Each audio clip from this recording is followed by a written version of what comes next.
Hai semua, selamat datang kembali ke channel YouTubeku Jadi Story. Namaku Anggi.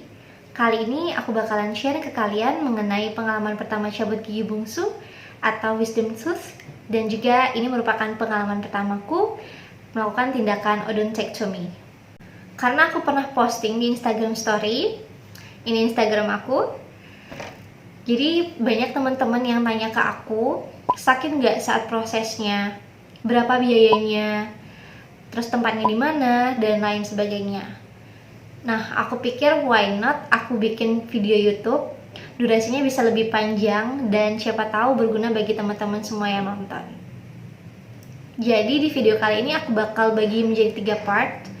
Yang pertama itu adalah preparation, apa aja yang harus dipersiapkan. Untuk yang kedua itu ada proses tindakan pada saat surgery, dan yang ketiga itu adalah healing, yaitu proses penyembuhan. Mari kita mulai untuk part yang pertama, yaitu preparation. Apa aja yang harus dipersiapkan, asal usulnya gimana, dan kenapa harus dicabut. Wisdom tooth atau yang biasa kita sebut dengan gigi bungsu, tumbuhnya itu di antara usia 17 sampai 26 tahun. Gigi yang tumbuhnya terakhir dan letaknya paling belakang. Tiap orang beda-beda sih, ada yang tumbuhnya normal, ada yang nggak tumbuh, dan ada juga tumbuhnya miring kayak aku, atau bisa kita sebut dengan impaksi. Ini gambar gigi bungsu, terus dia tiba-tiba muncul dan kayak, halo, aku baru muncul, dan mendorong kalian semua. Jadi ceritanya, beberapa minggu yang lalu aku ke dokter gigi untuk scaling. Itu juga merupakan scaling pertama aku. Dokter giginya bilang, gigi bungsunya udah tumbuh nih, tapi posisinya miring alias impaksi. Jadi harus segera dicabut ya, karena nanti sisa-sisa makanan akan ngumpul di area gigi yang impaksi dan akan menyebabkan karies atau gigi berlubang, dan juga bisa merusak gigi depannya. Impaksi gigi bungsu juga dapat menyebabkan lebih rentan terkena penyakit karena ada sisa-sisa makanan dan gigi akan sulit dibersihkan. Sebelumnya gigi geraham bawahku, molar ketiga sebelah kanan, gigi yang nomor 48 itu sudah tumbuh tapi belum sempurna. Hanya kelihatan mahkota giginya seperti itu. Hanya kelihatan sedikit giginya. Dan posisinya itu enggak terlalu miring, tapi masih kurang lebih kayak gini. Posisi giginya enggak terlalu berjejal dengan gigi depannya sih. Aku ngerasa kalau aku makan itu sering nyangkut dan keselip di area gigi impaksinya. Lama-kelamaan kayak 1-2 bulan, nyelipnya itu makin susah untuk dibersihkan. Total gigi bungsu yang sudah tumbuh itu ada 4, 2 atas dan 2 bawah. Yang lainnya sih masih aman ya. Tapi yang bermasalah dan harus dicabut itu gigi ke-48. Jadi molar ketiga sebelah kanan. Gigi yang terjebak di dalam gusi sehingga perkembangannya terhambat dan tidak sempurna itu disebut sebagai impaksi gigi. Impaksi gigi terjadi apabila gigi bungsu tumbuh secara tidak sempurna karena tidak mendapatkan ruang yang cukup untuk tumbuh dan keluar dari gusi. Kondisi ini bisa menyebabkan gigi bungsu tumbuh menyamping atau menjauh dari gigi geraham, terpendam, atau hanya tumbuh sebagian. Gejala impaksi gigi lainnya meliputi nyeri pada rahang, sakit kepala, gigi hanya muncul sedikit di permukaan gusi, gusi bengkak dan kemerahan di sekitar area gigi yang terpendam, kesulitan membuka mulut, sakit gigi saat menggigit, terutama di bagian yang mengalami impaksi gigi. Impaksi gigi juga terkadang tidak menimbulkan keluhan, contohnya seperti aku, tetapi tetap disarankan untuk ke dokter gigi secara rutin agar pertumbuhan gigi bungsu terpantau dari waktu ke waktu. Kebetulan yang aku rasain, gigi bungsunya itu udah tumbuh di kanan dan kiri. Jadi di paling belakang yang pasti. Untuk gigi sebelah gigi geraham bungsu sebelah kiri itu sudah tumbuh secara sempurna karena kebetulan ada space-nya, ada ruang untuk dia tumbuh. Dikarenakan aku pernah cabut gigi nomor 36. Dan bedanya gigi geraham bungsu di sebelah kanan ini tumbuh secara tidak sempurna atau yang bisa kita sebut dengan impaksi gigi. Jadi tumbuhnya itu masih terpendam di antara gusi dan tulang. Sebelum konsultasi ke spesialis bedah mulut, aku melakukan ronsen gigi panoramik. Jadi ini secara pribadi sih. Kebetulan pengen tahu posisi gigi bungsunya itu gimana, karena yang aku tahu cuma satu yang impaksi, yaitu gigi sebelah kanan. Jadi aku melakukan ronsen gigi panoramik di Parahita Diagnostic Center di tanggal 9 Januari 2023. Untuk biayanya itu ronsen gigi panoramik di 295.000, dan kebetulan aku dapat potongan harga 10%, jadi 265.000 something. Nanti aku tampilin invoice-nya di sini. Sepengetahuan aku, sebaiknya ambil hasil foto ronsen gigi panoramik yang terbaru sehingga bisa melihat kondisi gigi terupdate sebelum melakukan tindakan. Apabila menggunakan hasil ronsen sekitar 2 tahun lalu, tidak apa-apa, namun bisa digunakan sebagai pembanding karena takutnya susunan rahang dan gigi tidak akan sama dengan kondisi terupdate sekarang. Jadi ini hasil ronsen gigi panoramik aku. Nanti aku bisa jelasin, langsung aku insert aja ya di sini. Jadi ini hasil ronsen gigi panoramik aku. Total ada 3 impaksi gigi. Yang pertama gigi nomor 48, molar ketiga sebelah kanan. Yang kedua impaksi gigi nomor 18, molar ketiga juga di sebelah kanan. Dan yang ketiga impaksi gigi taring atau caninus nomor 23. Untuk macam-macam jenis gigi ada 4. Yang pertama itulah gigi seri atau incisivus. Yang kedua ada gigi taring atau caninus. Dan yang ketiga adalah premolar. Dan yang keempat adalah molar. Untuk molar ada molar pertama, molar kedua, dan molar ketiga. Untuk molar ketiga biasa kita sebut dengan gigi bungsu. Untuk yang saya lingkarin ini merupakan dense bone island dengan variasi normal. Dan untuk impaksi gigi yang harus dicabut yaitu gigi 48 karena posisinya sangat dekat dengan syaraf. Di sini lumayan shock sih, karena ya saat lihat hasil ronsen gigi panoramiknya ditemukan 3 impaksi gigi. Kaget banget sih, karena menurutku yang aku tahu cuma 1 impaksi gigi, sementara 3 yang lainnya aman. Tapi ternyata ya memang ekspektasi berbeda dengan realita. Jadi total impaksi ada 3, gigi nomor 18, 48, dan 23. Jadi gigi nomor 18 ini yaitu molar ketiga juga, yang di atas region 1 kalau saya nggak salah, dan di region 4. Gigi nomor 18, 48, dan 23. 23 ini impaksinya gigi taring atau yang bisa disebut dengan caninus, karena tumbuhnya itu di sekitar area sinus. Tumbuhnya sangat abnormal. Nomor 38 sih aman dikarenakan dia tumbuh dengan sempurna dan ada ruang atau space. Dikarenakan gigi 36 aku udah pernah dicabut, jadi gigi nomor 38, gigi bungsunya tumbuh dengan sempurna. Tidak impaksi seperti gigi di sebelah sini, gigi nomor 48, 18, dan 23. Nah, sampai sekarang aku tidak mendapatkan keluhan apapun, tidak ada sakit gigi ataupun keluhan atau gejala impaksi gigi lainnya. Tapi karena posisinya itu sangat dekat dengan area saraf, jadi akan kedepannya mungkin akan lebih beresiko.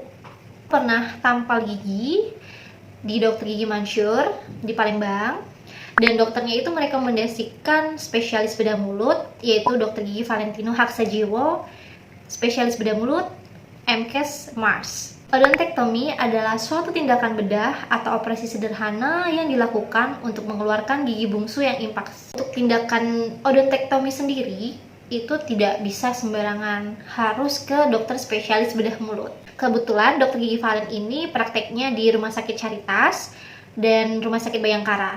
Namun beliau mempunyai klinik sendiri di Clover Dental Care. Jadi aku langsung buat appointment ke Clover Dental Care untuk janji temu dengan dokter gigi Valentino. Kebetulan waktu aku appointment di tanggal 13 Januari itu, hari Jumat sore, lebih kayak ketemu dosen pembimbing sih. Jadi beliau sangat informatif. Apapun yang aku tanya langsung dijawab secara langsung oleh dokter Valen. Jadi lebih kayak ketemu dosen pembimbing saat skripsi sih. Kebetulan aku udah research sendiri cara baca ronsen gigi itu gimana, dan penyebutan gigi-gigi, ada gigi seri, gigi taring, premolar, dan molar. Jadi dokter Valen tuh sampai bilang ke aku, kamu udah gigi ya? Enggak dok, kok kamu banyak tahu tentang seputar gigi, kayak kode-kode gigi? Karena kan nggak banyak orang awam yang tahu tentang kode-kode gigi. Enggak sih dok, saya cuman googling aja, research aja di Google. Jadi sebenarnya gigi aku yang nomor 48 ini tidak dicabut beresiko, dicabut juga beresiko, dikarenakan posisinya itu sangat dekat dengan syaraf. Seperti yang aku baca-baca di jurnal, apabila dokter ketika melakukan tindakan odontektomi, ketika menggoyang-goyangkan gigi atau melakukan ekstraksi gigi dan mengenai nerve alveolaris inferior atau syaraf alveolaris inferior, akan terjadi cedera saraf atau bisa kita sebut dengan parestesi. Jadi bisa mengakibatkan area lidah, mulut, dan bibir itu kebas seperti kesemutan. Udah, aku percayain aja sama dokter Gigi Valen melakukan odontektomi dikarenakan selain aku yakin banget sama dokter Gigi Valen karena beliau memang sudah profesional dan memiliki jam terbang yang tinggi, aku juga melakukan ini sebagai tindakan preventif aku untuk kedepannya, jadi agar lebih merasa aman dan nyaman saja. Karena memang impaksi giginya ini tumbuhnya kan memang abnormal dan ya jadi membuat sedikit agak tidak nyaman. Kita lakukan tindakannya aja sekarang. Ya nggak bisa lah sekarang, nanti saya harus sediakan waktu juga untuk kamu, kurang lebih 1 jam untuk tindakan odontektominya sendiri. Untuk kasusku ini, dari skala 1 sampai 10 itu info dokternya skalanya 11, jadi sulit, sehingga beliau harus meluangkan 1 jam benar-benar untuk fokus untuk melakukan tindakan odontektomi sendiri. Jadi aku arrange appointment lagi di tanggal 20 Januari. Apabila pasien tidak mengalami keluhan apapun, jadi sebaiknya tidak usah dicabut. For your information, kalau misalnya kalian mau melakukan tindakan pencabutan gigi bungsu atau wisdom tooth removal, bisa kok menggunakan BPJS. Kebetulan beberapa temanku sudah melakukan tindakan pencabutan tersebut dengan menggunakan BPJS. Jadi ikutin alurnya aja. Biasanya itu ke vaskes pertama, fase tingkat pertama teman-teman. Lalu akan diberikan rujukan ke rumah sakit ataupun tempat di mana kalian akan dilakukan tindakan. Jadi biasanya BPJS menanggung semuanya sih, dari ronsen gigi panoramiknya, tindakan bedahnya, dan mungkin ada beberapa obat yang akan ditanggung oleh BPJS. Jadi kalau teman-teman pakai BPJS itu RP 0. Paling teman-teman selain mengikuti alur yang sudah saya sebutkan tadi, lebih ke harus sabar sih, karena biasanya dibatasi untuk kuota per bulannya ada berapa. Karena temanku juga, kebanyakan karena nih, temanku itu antri sekitar 2-6 bulan untuk melakukan tindakan odontektominya. Karena aku agak males ya sama yang ribet dan antri, jadi dan aku juga lihat sama dokter Valen, dan juga kliniknya deket banget sama tempat kerja, jadi pulang aja langsung ke kliniknya dokter Valen untuk odontektominya. Sebenarnya ya jangan ditiru sih, kalau misalnya ada BPJS kenapa nggak pakai, cuman kan karena aku ada riwayat alergi obat dan lain sebagainya. Misalnya teman-teman ada asuransi juga bisa kok ke Clover Dental Care karena dia menerima asuransi juga, berbagai jenis asuransi sih. Untuk biaya operasi gigi bungsu dengan dokter Gigi Valentino itu dari range 3.050.000 sampai dengan 4.050.000 per gigi. Kalau untuk tindakan cabut giginya saja di range 500 sampai 1.050.000. Well, it's a little bit pricey though, but it's totally worth it. Jadi aku bakalan share ke kalian video pra-operation dan post-operation. Oke, di tahap ini aku bakalan share ke kalian tahap tindakan, yaitu the process. Jadi sebelum tindakan odontektomi, aku juga nanyain beberapa hal seperti berapa lama recovery-nya, untuk lepas jahitannya berapa lama. Aku ada riwayat alergi obat, jadi aku perlu tahu anestesi apa yang digunakan.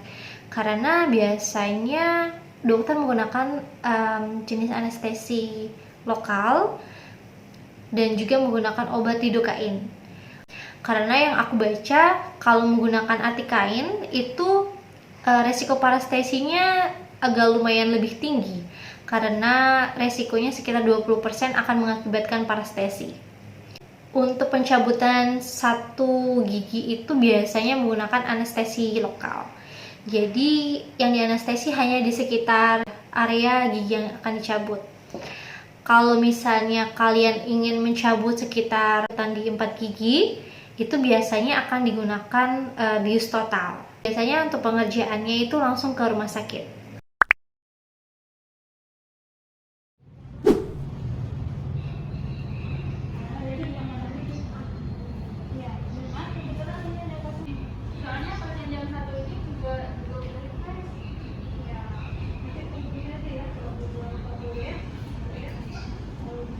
Ganti APD.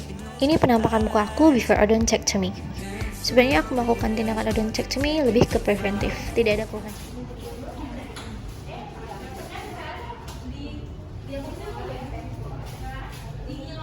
Pertama kita disuruh duduk di kursinya, terus kita disuruh berkumur-kumur dengan menggunakan cairan antiseptik. Lalu asisten dokter menaruh kain hijau di sekitar dada kita, mungkin untuk menghindari darah yang akan melebar seperti itu. Lalu masuklah ke proses operasi sendiri. Jadi dokter akan melakukan anestesi lokal. Jadi ini merupakan first time anestesi di blok mandibular, disuntik di daerah gusi dan pipi. Jadi saat dokter anestesi itu kerasa kalau misalnya dokter lagi menyuntikkan obat anestesinya itu di daerah pipi, gusi, kerasa banget di area gusi kayak menuju ke rahang. Teman-teman banyak yang nanya sakit nggak? Kalau sakit sih kebetulan kan sudah dianestesi ya, jadi lebih ngerasa aja sih. Jadi kita itu bakal ngerasa saat dibor itu kerasa biji bornya, tapi tidak terasa sakit saat gigi kita dibor. Oh iya, setauku tergantung kasus juga dan tingkat kesulitannya. Ada juga dokter yang menggunakan bius total. Biasanya untuk case seperti ini biasa digunakan anestesi lokal saja. Akan dilakukan proses insisi, proses iris gusi dan gigi, dipisahkan perekatannya dari tulang. Jadi bayangin aja kayak kupas kulit jeruk gitu ya. Lalu dokter mulai melakukan ekstraksi gigi, mengungkit. Jadi gigi akan diungkit, nggak kerasa sakit, tapi berasa aja kalau lagi diungkit. Jadi dokter akan melakukan bor, karena kebetulan gigiku ini posisinya itu nggak goyang-goyang. Udah dilakukan ya sekitar 20 menitan, itu masih tidak goyang, sudah dilakukan bor, sudah diekstraksi. Pokoknya molar ketiga ini sangat dekat dengan syaraf. Jadi ketika dokter berusaha mengungkit giginya, itu terasa banget ngilu giginya itu sampai ke kepala. Berasa kayak gigi atau tulang itu berasa dicabut paksa gitu. Jadi benar-benar sakit banget. Beda orang, beda kasus sih. Kayak teman-temanku itu dia udah dilakukan anestesi. Jadi saat pencabutan giginya nggak berasa apa-apa karena kan kita udah dibius gitu ya. Jadi lebih capek ke mangap lebarnya aja sih, sekitar 40 menitan. Mulut dan bibir itu kan kering karena kan asisten dokternya itu melakukan suction. Jadi air liur, darah itu kan semua disedot. Jadi berasa area mulut dan bibir ini kering. Jadi belum lagi dokter narik-narik bibir kan ya, biar disuruh mangap gitu, nama ngebuka bibirnya. Jadi kayak berasa ketobek gitu, padahal enggak. Finally, the baby is out. After 40 minutes drilling and pulling, setelah perjuangan 40 menitan, walau giginya harus berapa kali dibor, giginya juga nggak bisa langsung dicabut utuh gitu. Jadi giginya harus dibelah-belah dan ada sedikit tulang juga dibuang. Tahap terakhir yaitu menjahit rongga pada gusi yang tadinya tempat gigi tersebut dengan benang jahit non-absorbable. Jadi dokter menggunakan benang jahit hitam yang tidak bisa diserap oleh tubuh.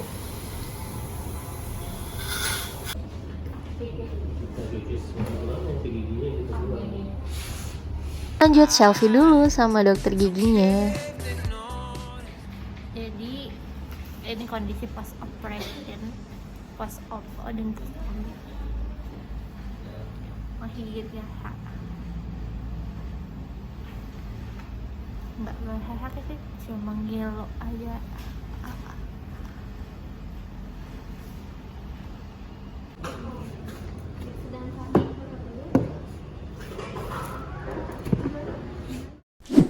Arrangement of the roots before proceeding with the extraction. Once the X-ray has been analyzed, the specialist will disinfect the area with an antiseptic or mouthwash and decide the type of anesthetic to apply. If the specialist decides to use local anesthesia, they will first place a substance on the gums to numb them and then apply one or more injections near the extraction area so that the patient does not feel pain during the procedure.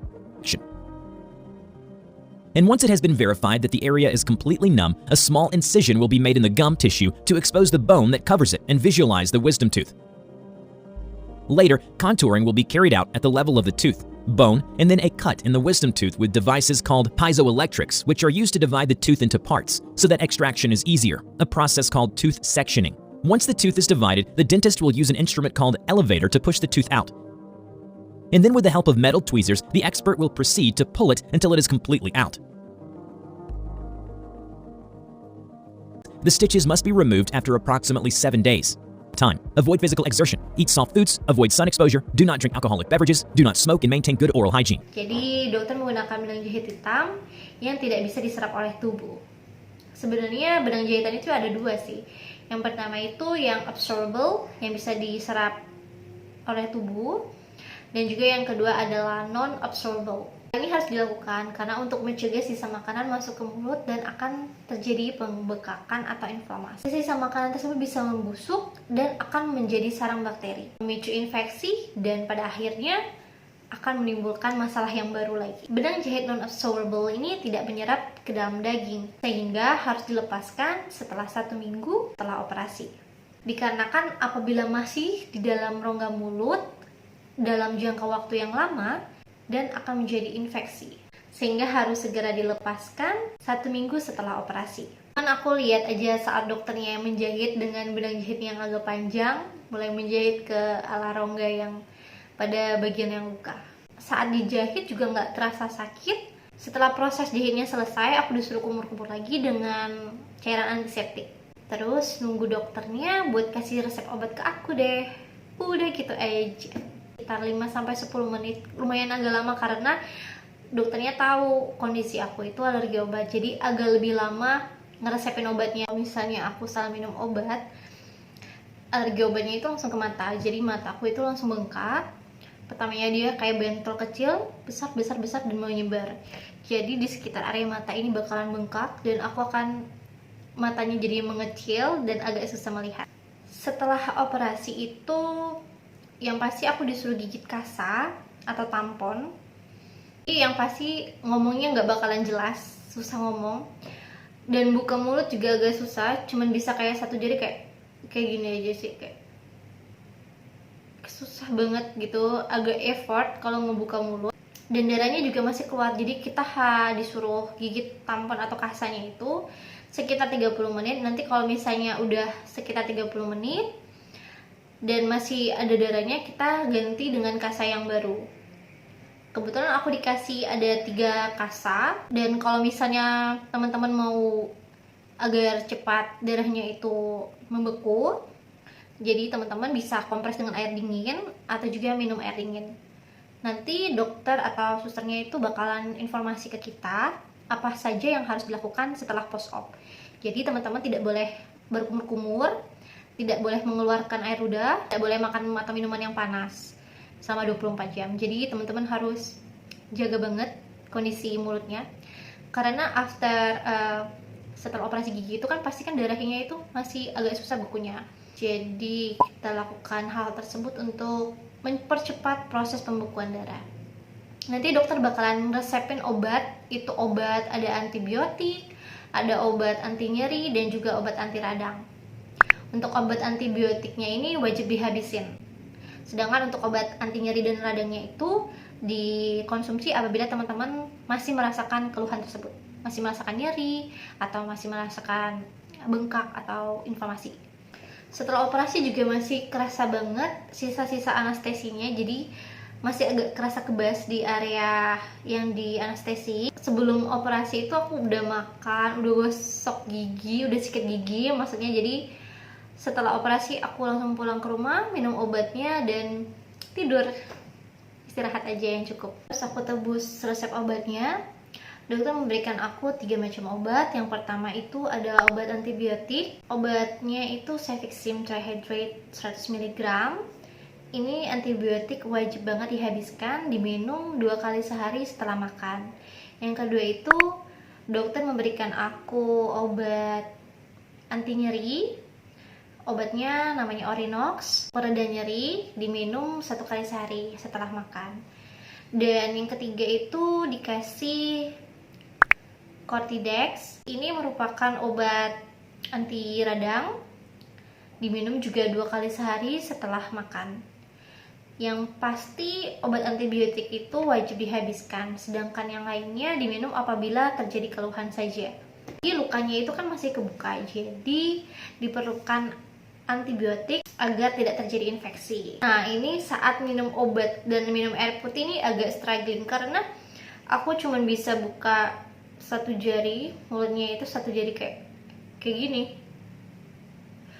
Jadi minumnya agak pelan-pelan gitu, minum obatnya kayak gini, terus minumnya gitu. Yang pasti tidak diperbolehkan minum dengan sedotan. Pokoknya tidak diperbolehkan untuk meludah, berkumur, minum dengan sedotan, minum atau makanan panas, melakukan aktivitas yang berat. Pokoknya hindari makanan yang keras dan pedas. Setelah pencabutan gigi itu, area gigi yang dicabut akan terasa bengkak karena pembengkakan wajah terjadi di area gigi yang dilakukan ekstraksi. Untuk meminimalkan pembengkakan, letakkan sepotong es atau kompres dengan air dingin dengan es batu juga boleh di daerah yang bengkak. Minum minuman air dingin, minum minuman dingin gitu, nggak apa-apa. 10 menit ataupun 20 menit nggak apa-apa. Kompres dingin di 3 hari pertama dan setelahnya itu kompres dengan air hangat di 3 hari berikutnya. Kita maksud ke part 3 yaitu healing atau proses penyembuhan. Penyembuhan ini hari pertama sampai hari ketiga itu aku masih struggling banget kalau untuk makan atau minum ya, karena bibirnya itu, mulutnya itu agak susah dibuka masih, karena rahangnya juga masih kaku dan makan juga bisanya di sebelah kiri, di sisi sebelahnya.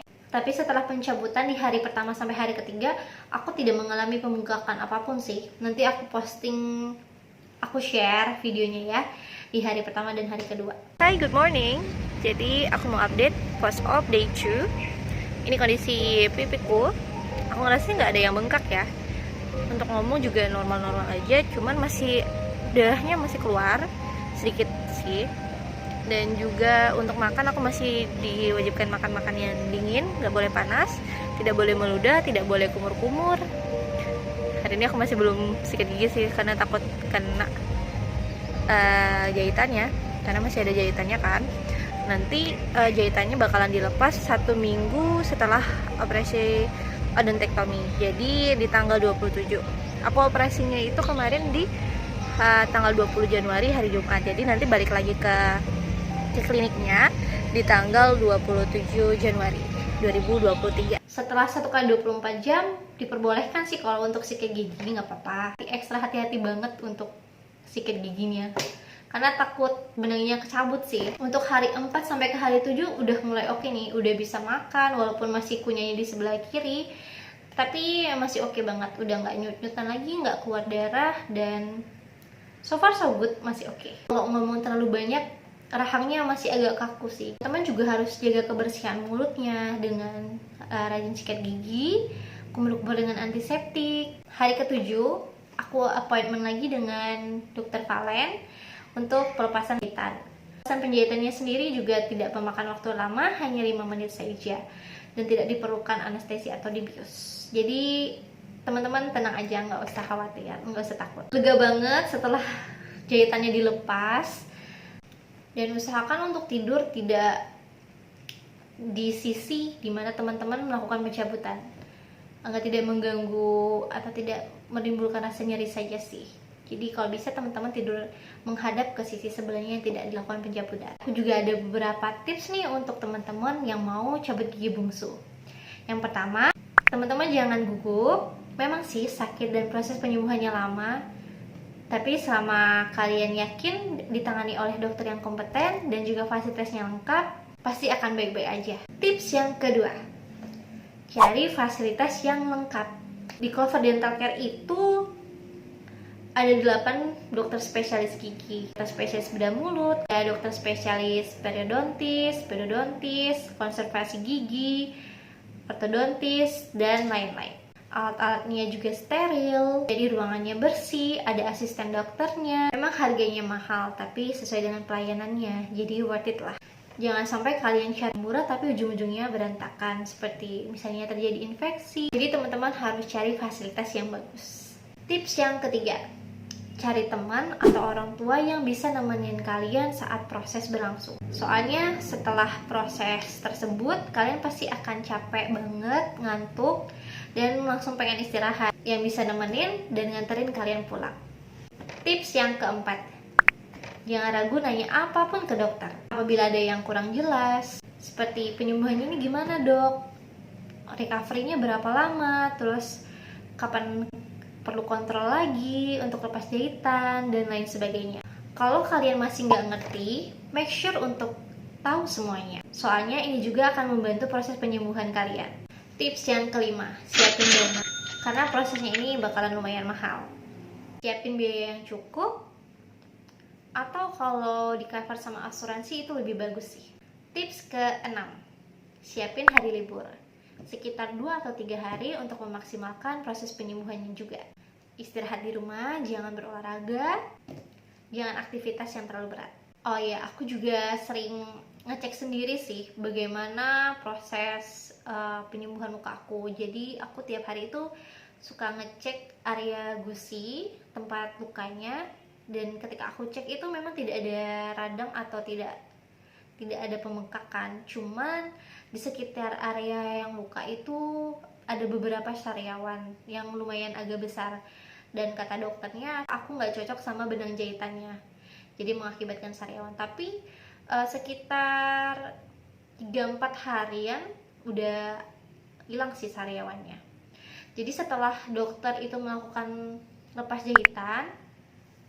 jahitannya, benang-benang jahitannya dikumpul di tangannya terus dibuang. Please keep in mind, namanya perawatan apapun itu, hasilnya sangat dipengaruhi oleh banyak faktor. Tingkat kesulitan kasus, besarnya trauma yang dihasilkan saat proses, skill operator, dan respon imun tubuh pasien. Biaya pun tidak bisa diberikan fixed price apabila belum dilakukan pemeriksaan, karena sangat bergantung dengan tingkat kesulitan kasus dan skill operator. Kayaknya itu aja sih. Buat teman-teman yang masih mau tanya-tanya seputar odontektomi atau pencabutan gigi bungsu, boleh banget tanya ke aku, DM ke Instagram, ataupun ketik komen di kolom bawah. Tinggalin komen di bawah atau DM di Instagram aku juga boleh. Sekian sharingku untuk pengalaman odontektomi atau pencabutan gigi bungsu. Semoga video ini bermanfaat. Terima kasih telah menonton.